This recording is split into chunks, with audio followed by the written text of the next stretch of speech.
So we are here in Copenhagen. It's the 1st of December 2021. We're at the Musicians Feedback Network meeting. Feedback Musicianship Network meeting. I think that's it. And I'm here with Nic Collins, and we're going to have a little conversation.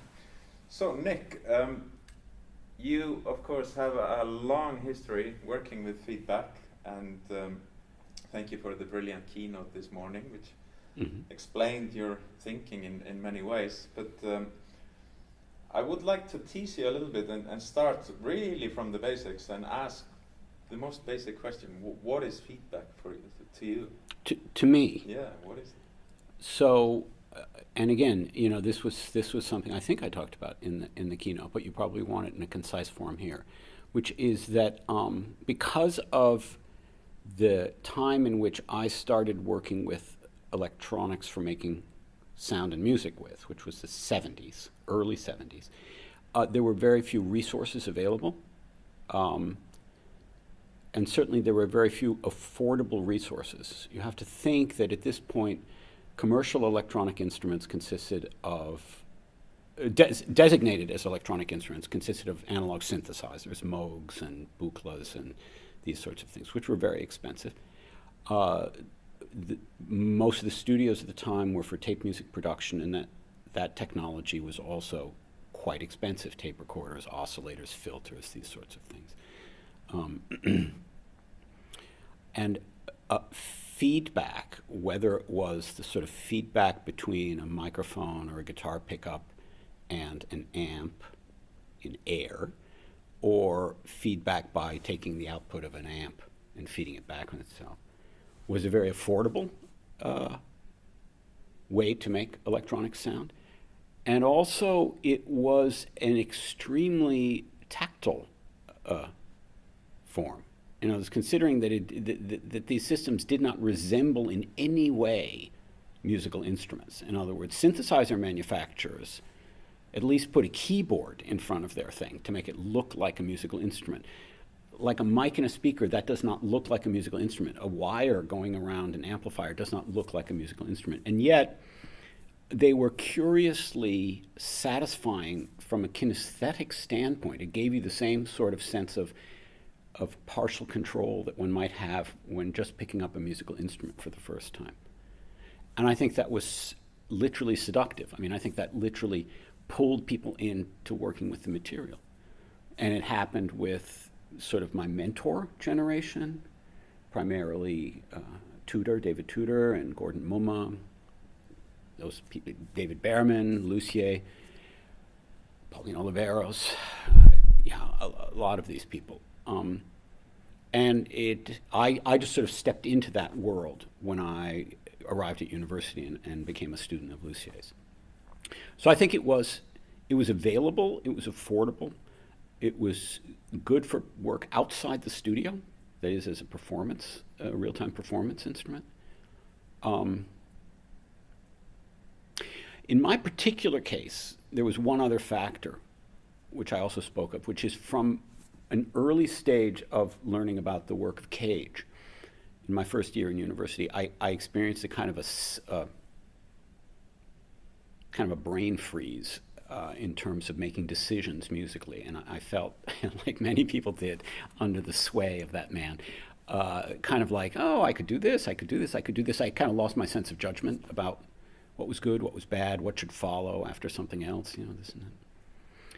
And for me, there was a certain way in which feedback in an acoustic space made certain decisions for you. It was almost like proto-computer or algorithmic music. There was an algorithm, and that was the acoustics of the architecture or the acoustics of the musical instrument. And your job was just to figure out what variations that algorithm could produce. And as I mentioned this morning, both my parents were architectural historians, and so I had this odd immersion in architecture from childhood that must have sort of reached in and kind of grabbed me and said, Nic, you know this stuff, okay? You said partial control and then quickly thereafter you mentioned Cage. and of course Cage was interested in ideas of indeterminacy and so on. And but Cage was interested in it as a compositional strategy, perhaps more than an instrument. Was this maybe then a response from a younger kind of generation of people who were more kind of into electronics? I think certainly part of it was age, but the other thing was how you see yourself in the world of music, which is, I think, Cage always thought of himself as a composer, and his performance activity was quite separate from that. In other words, he used to play piano as an accompanist for the Cunningham Dance Company. I mean, that's how they met. And he would, of course, perform in his pieces. He did a lot of vocal performance in his lifetime, but he always identified first and foremost as a composer. Tudor, on the other hand, identified first and foremost as a performer, and Unikai in his new book talks about Tudor's sort of, as it were, coming out of the closet as a composer, as a result of certain realizations of other people's work that he did in the early 60s, mid-60s. I think my generation of people who went into the domain of music with electronics instead of, say, going to conservatory and just straight out of the box, thinking in terms of notes on a paper that someone else would perform.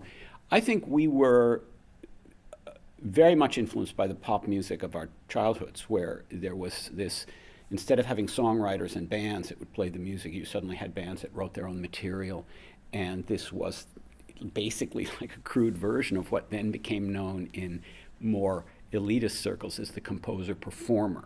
And I think, that initial post-Cagean generation of the Sonic Arts Union and Pauline Oliveros, they thought of themselves also as composer-performers, that they would realize their own work. And I think the combination of that pop background and our mentors meant that people like myself thought not just in terms of crafting a compositional work, but carrying it to a stage and performing it in front of an audience or creating the installation work. And so for that instrumental quality entered into it very early on. In other words, I, for one, didn't think of sounds or notes as being in any way ahead of the physical reality of the instrument. I mean, it's like there's two kinds of orchestrators, right? I mean, they're the ones who know everything about every instrument in the orchestra, the Russians, right? And they just can write in that perfect way that maximizes. And then they're the ones who are basically writing notes and figuring, okay, you work it out, right? It's what the great history of arrangers in jazz is based on, the idea that there are some people who really know how to do instrumentation and others who really know how to write a tune. So you're talking about the instrument and the material quality of the instrument, the nature, the physics of the system and so on. Mm-hmm. And you're there... but in particular in the way it relates to the human body. In other words, it's like it can be the greatest instrument on earth, but if you can't lift it up to blow into it, it's got to relate to a person in a certain way. Yes. And here we have people doing compositions, designing their own systems, being composers, mm-hmm. or composer-performers. And at the same time, like you said in your keynote, there was Jimi Hendrix, mm-hmm. Playing with feedback as well. But I wasn't there at the time. Were these two different cultures? Would they overlap, or was there just like an influence from one to the other, or how? You mean between high and low, between pop music and serious composition? Yeah, kind of I wouldn't use these terms, but from Hendrix to the student of Tudor, or to the students of Tudor. Okay, that's an interesting thing. I think it's generational. I think that you see. This is strictly my opinion, but my impression was that the composers who served as my mentors, the ones who were, say, born in the late 30s to late 40s, they had been to conservatory. They had all been on a pretty straight track, and then at a certain point they were radicalized. That did not happen for my generation of composers. We stepped right into that. When I went to Wesleyan, I was taking experimental music classes with Lucier. I was taking modal counterpoint classes with Richard Winslow. I was taking tabla lessons for 3 years with Sharda Sahai. And I was auditing big band with Sam Rivers. In other words, there was no sense that one of those had to be left behind to go to the next. Okay, so first of all, I think there was a generational difference about the diversity of musics of interest. Okay? I think previous generations were more snobbish about those distinctions. But the second thing is that the generation of my mentors was the generation that saw the composer-performer emerge. And it was a very American thing. When I came to Europe for the first time after university, I had a wonderful sort of pseudo-Fulbright grant to travel and do research, a Watson Fellowship. And I noticed that there were no composer-performers in Europe, that it was somehow a class distinction. There were composers and there were performers. Sometimes you would get a composer who was a pianist who would appear in, like a concerto of his own writing. But generally speaking, that was like upstairs, downstairs, right? And I looked at the Sonic Arts Union and Steve Reich's group and Phil Glass's group, all of whom I went and saw at that time. And they would talk about how, I'm doing this because I want artistic control. If I just write a score and give it to an ensemble, they won't do it as well. And I always thought that there was a sense of, or don't they want your music? There was that sense of, there was a very rigid musical hierarchy. The same in Europe as it was in America, but these people were saying, well, I'm not just going to keep sending scores to the New York Philharmonic. I'm going to do something else that can get played on the stage. And I think, and I don't know that I've ever gotten any of these people drunk enough to get them to admit it, I think they also saw what was happening with rock bands.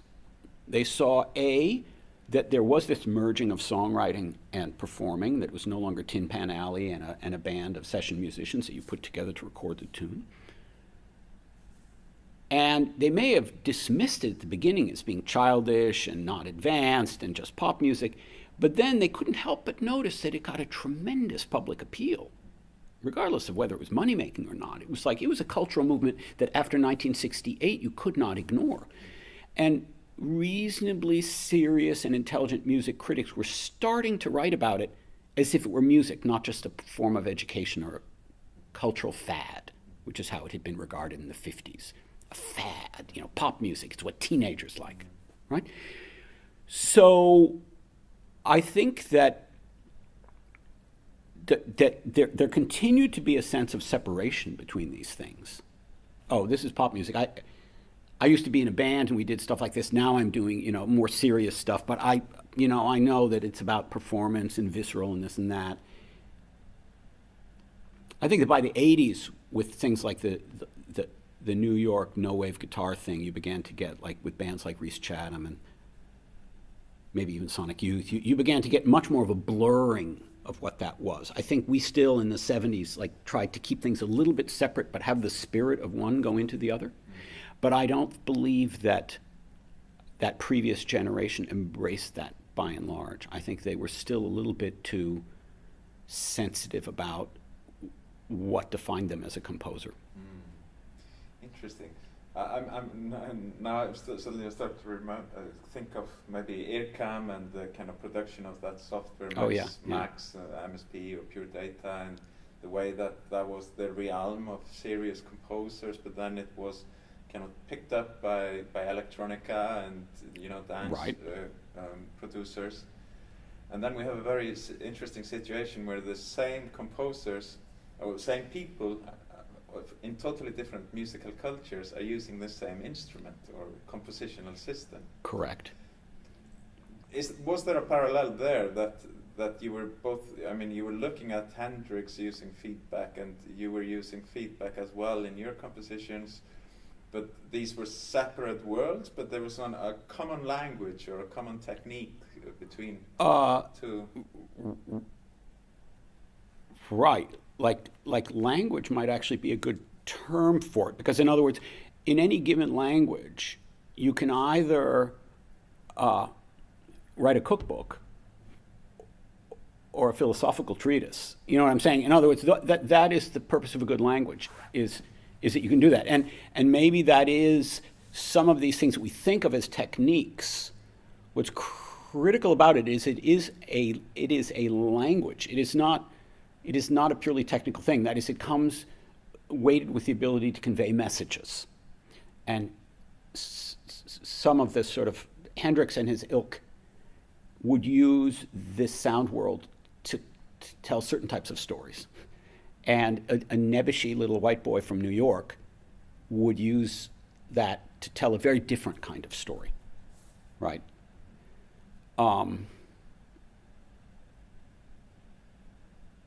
Would you say that it was a language that appeared then in the 60s? You know, was it something that suddenly?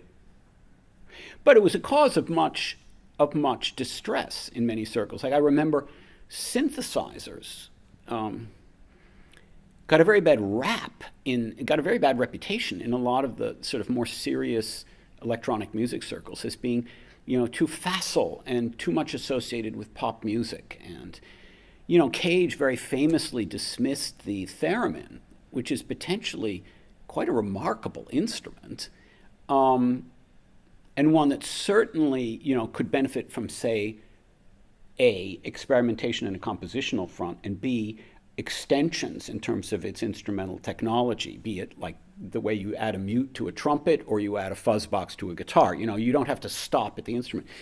But Cage's association with the theremin was its repertoire at the time, which is it was primarily used for sort of late romantic music, or music written in a late romantic style, which was sort of completely contrary to his taste. So he just, I don't think he could get his head around the association of it. He could not separate it as a language from a particular kind of story, right? Very interesting.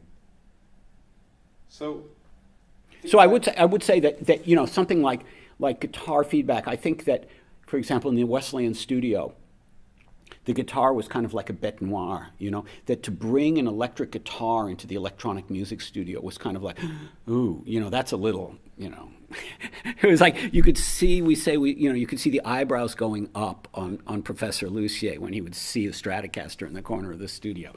Because, he would always think, the bands are just using it to record a demo tape or something like that. Interesting. So,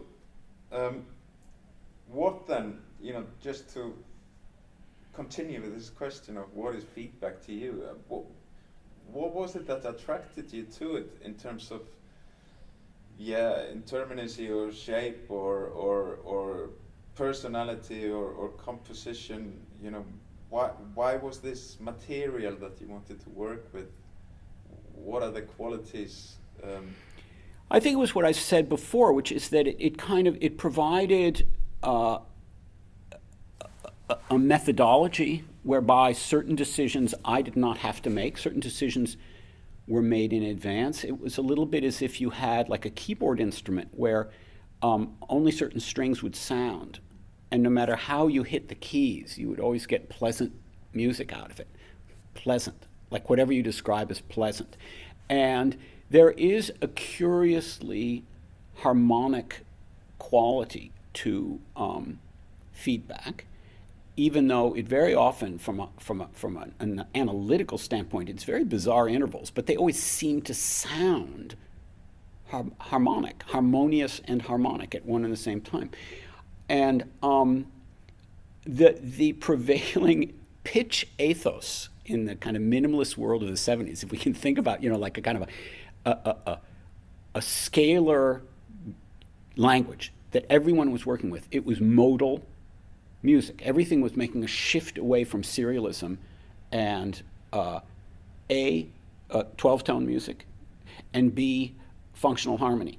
Everybody was sitting in one place, playing in a mode and exploring the relationships within it. And feedback was, in a weird way, kind of like a mode, which is each room you went into presented this thing. It would never modulate. I only figured out how to modulate with feedback like 30 years later. It took some work too. But I think that, again, it may have been the legacy of late psychedelia, which was also like Grateful Dead work from the sort of the psychedelic period was very modally based. And then the work of Terry Riley's stuff was very modal. Miles Davis. Miles, for that matter, the jazz thing was going in that direction. And you know, I'm a little more hesitant with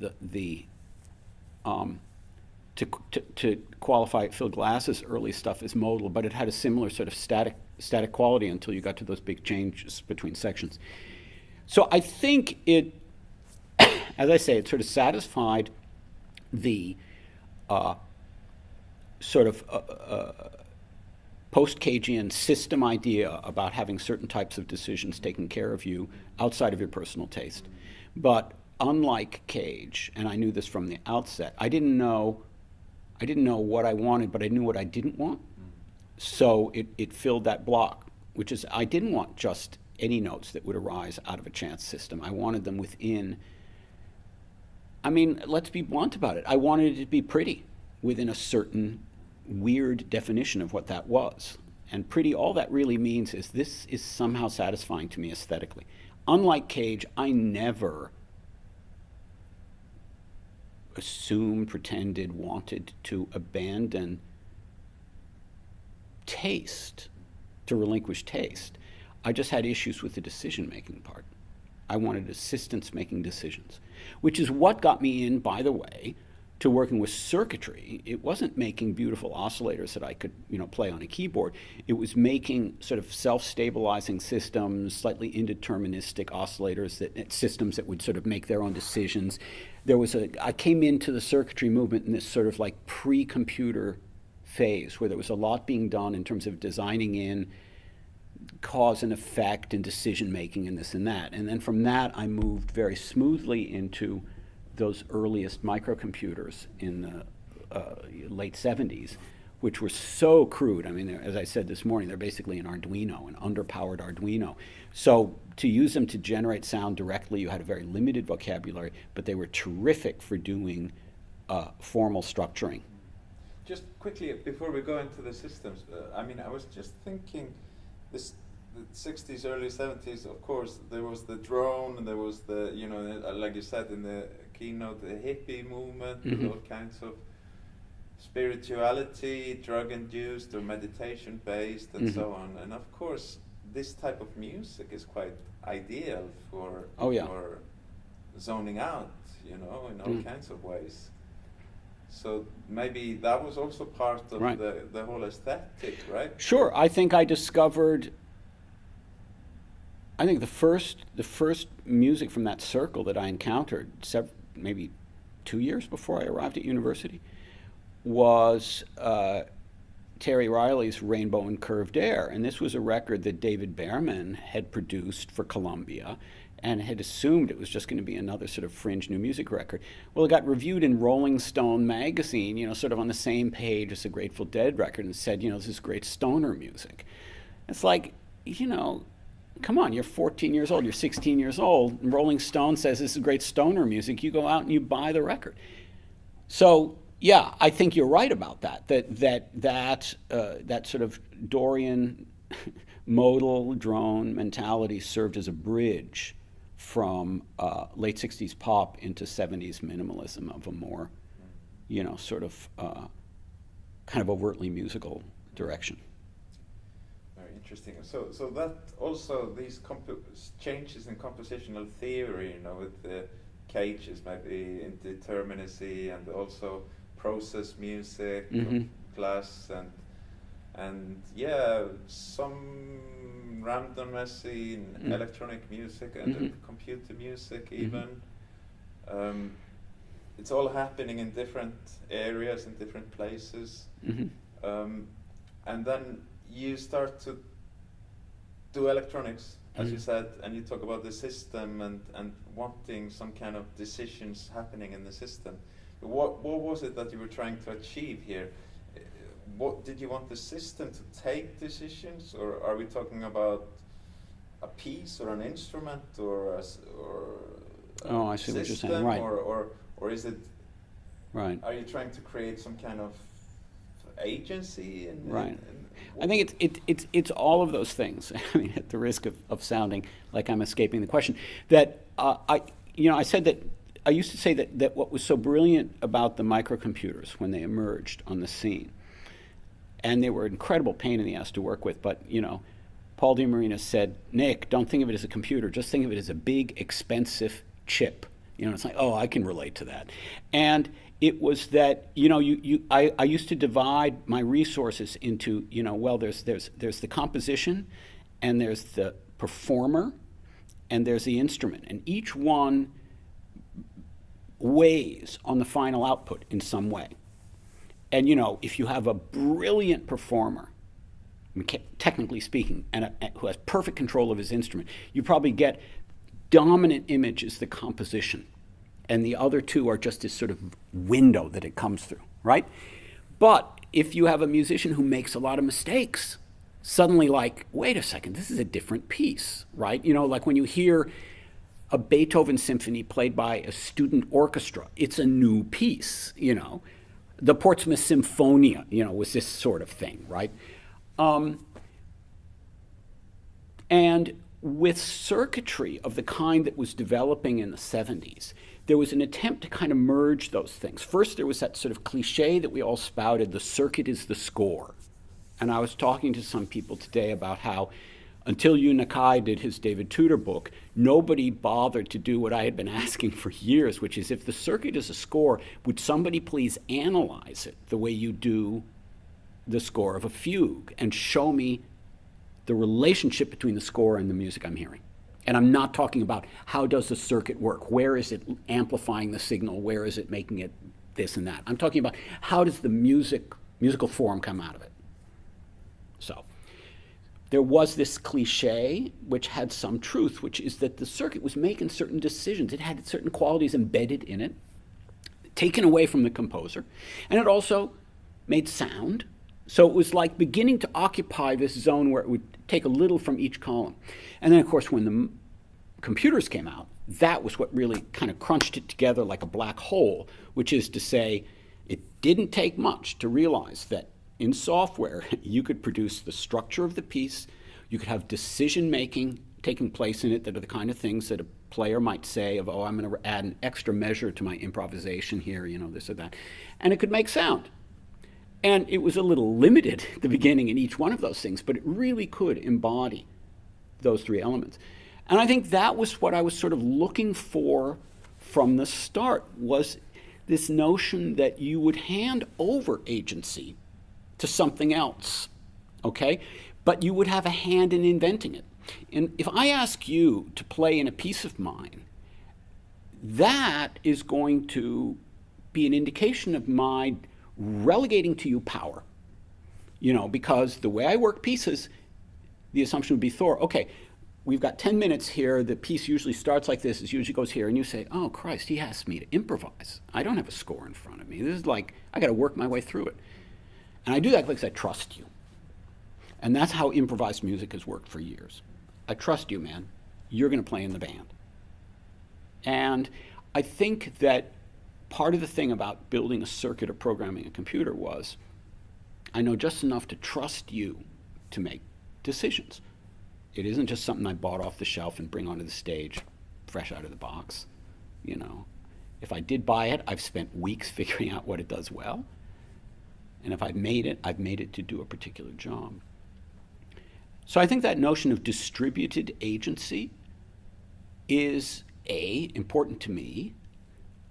B, I think it's something that's probably shared, though people may not speak it in the same way, with a lot of musicians who came up either in the world of homemade circuitry or in the world of computer music. And I also think it's fundamentally different from a lot of previous music. I think that, it's all well and good to say that the mechanics of a piano impose certain limitations on what's being done, but very few composers have based pieces exclusively on the mechanics of the piano. That's it. That's yeah. it. Do you know what I'm saying? Am I making any sense? Because yeah, absolutely. sometimes I don't make sense. No, absolutely, it makes sense. And I'm also thinking how this kind of distribution of agency that you talk about maybe fits with a certain philosophy that was also happening in the 70s, where you get the post-structuralists, talking about the birth of the reader, or whatever they want to call it, the deconstructing the idea of the genius. Right. And the kind of early signs of post-humanism as well, where we try to take the human off the center, and we start to look at the kind of powers in nature and animals and others, and that technology becomes a thing. We don't have to have full control as a kind of genius subject anymore. Right. That's kind of something that's really happening in the culture from the 70s, I would say. And we see it so clearly manifesting in music of the time as well. I think, by the way, if that's a focus of your research, you would be advised to look at the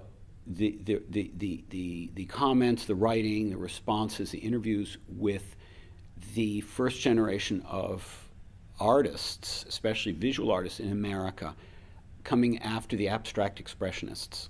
Because the abstract expressionists were very much embodying that classic modernist idea about the role of the artist and everything else. And that next generation artists like Rauschenberg and Johns, very much opposed to that. And in Johns' case, very articulate about what it is they're doing and how it's different. Yeah. And then we see the strong relationship between artists and musicians at the time as well. Well, that is true. I mean, there certainly is a sense in which what was so fascinating for me about studying music in the 70s was neither my Indian music program, which I did very intensively for 4 years, nor my studying with Alvin Lucier, were there any textbooks. It was entirely based on oral tradition. And here you had this example of a 2,000-year-old, Carnatic tradition of music on the one hand, and on the other hand, you had this fresh development in experimental music. And the Indian music was in the oral tradition and had always been in the oral tradition. It was part of the pedagogy. The Lucier thing, they probably would have been ecstatic to have a textbook if it could be written, except nobody had gotten around to it yet. Really, there were only two outlets in print in 72, 73, 74. Well, there was this famous magazine called Source magazine. But generally speaking, the coverage of minimalism, in particular in music, came through the art journals.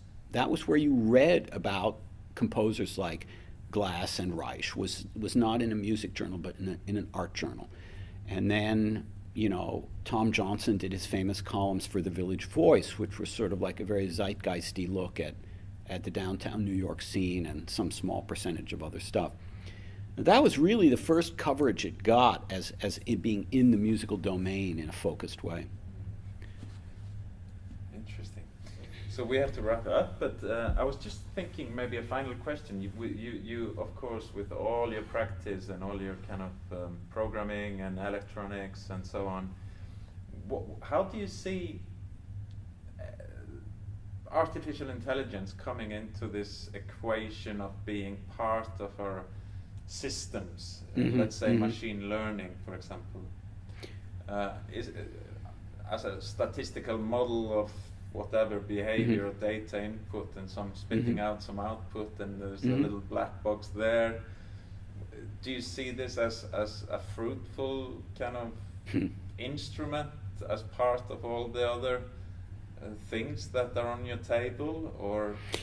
Oh, this one's a very delicate question because of my son's involvement in AI.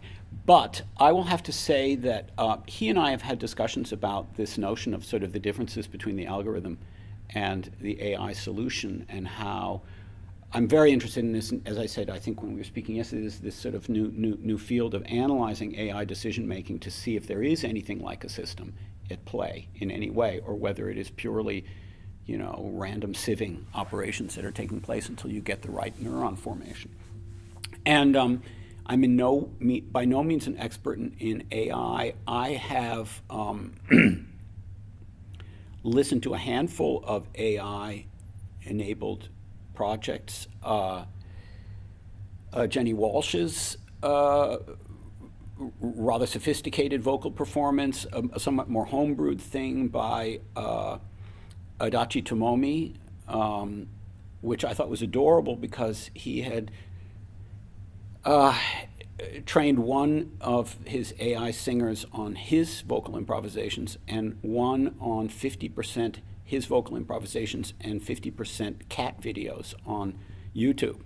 And the hybrid of him and a cat was just amazing. I mean, this was sort of where it got interesting to me. I've heard Letitia Tsunami's work with her little web type construction, and then I think Yasunao Tone was using it to essentially recreate his cracked CD players without having to drag around a CD player. And it's interesting, all of it's interesting, but I haven't gotten a sense, with the exception of the cat training of Tomomi's, so far it doesn't sound any different to me than what could possibly be achieved by other means, but my ear may not be tuned to it. Speaking as a composer, so far there's nothing that I've heard or learned that speaks to any problems I'm trying to address in my own music. So I don't know, at this point I can't imagine what I would do with AI tools if I were to bring them into what I'm doing. Could it be that the new tools bring new problems, though? Indeed, but I haven't sort of found the opening for it. In other words, I'm not the kind of person who just sort of sits down at the computer or at a piece of manuscript paper or at a soldering iron and just says, I don't have any ideas, but let me just throw some stuff together today and see what happens. It doesn't seem to be part of my working methodology. I usually like to have some sort of structure in place to get started. And the problem with AI is it kind of generates its own structure. So you have to have a different type of idea to start with it, I believe. Yeah, I totally understand what you're saying there. I just wonder now that just like you grew up with electronics, Mm-hmm. there's now people in their 20s growing up with machine learning Oh, libraries. absolutely. And they're going to have the Yeah. same way of thinking about problems and Yeah. ideas like you had with your Yeah. technology Yeah. of the time. No, I'm sure, and I just I think I probably have a very limited vision, and at any given point I'm usually wrapped up in like a handful of problems that sort of occupy that part of my thinking. But no, I'm not ruling it out in any way, and I agree with you. I think it's simply kind of short-sightedness on my part. There's also a thing, I usually am not, oh God, with the exception of picking up, the circuitry, and not even circuitry, but picking up a microcomputer. I think I was one of the first five or six people to work with those single board computers, and maybe one of the first ones outside of California. In 77, 78, that period, for doing music. But since then, I've never been at the cutting edge of anything. I've always sort of waited to watch, to sort of see how things are developing a little bit. Well, no, there have been exceptions, but most often I say I'm at the trailing hilt, not the cutting edge. Yeah. Well, I find it very interesting, this conversation, because it's almost like every technology, just like the guitar amp and the feedback, offered a way of thinking, and people jumped in to explore it, and the material posed certain problems, certain Right. ideas, and we are now at a time where machine learning is coming in with certain possibilities, opening up for certain problems and ideas. Yeah. But I agree with you. I haven't seen them articulated strongly, and Right. the results are yet to come, I think. Yeah. Where I go and, Yeah. well, I don't buy records anymore, but, Yeah. where Yeah. I would go and buy an album, Yeah. That's not yet, but I'm sure it's going to come. You know, I think that's the way. No, and the world works. I'll keep you posted. And you know, as a follow up to this, if I have some form of inspiration that goes in that direction. Yeah, but that's also, I'm not even sure. Well, it's maybe AI is a big word, and maybe what we're talking about is just where we might use that little network. Would it be between that chip and that chip that you have a little neural network, that just does something very basic? Correct. It doesn't have to be, this big AI that's gonna singularity kind of idea. It's just a little filter in the midst of your system. Well, that would make sense because more and more often these days, I'm using software in conjunction with sort of mechanical systems, electronic systems, or unstable scenarios, in an incredibly utilitarian fashion. I mean, literally, I think, I have one piece where all it does is take a USB camera and send it onto an HDMI port. And it's just like, are you kidding me? There's no box that converts USB to HDMI? No, sir, you have to go through your computer. I said, fucking hell, are you kidding? I mean, that's how bad it is sometimes. It's like, oh, well, the computer's always on stage with me, so why not? Yeah. Right? Yeah. All right, Nick, let's go have pizza. I know you're hungry.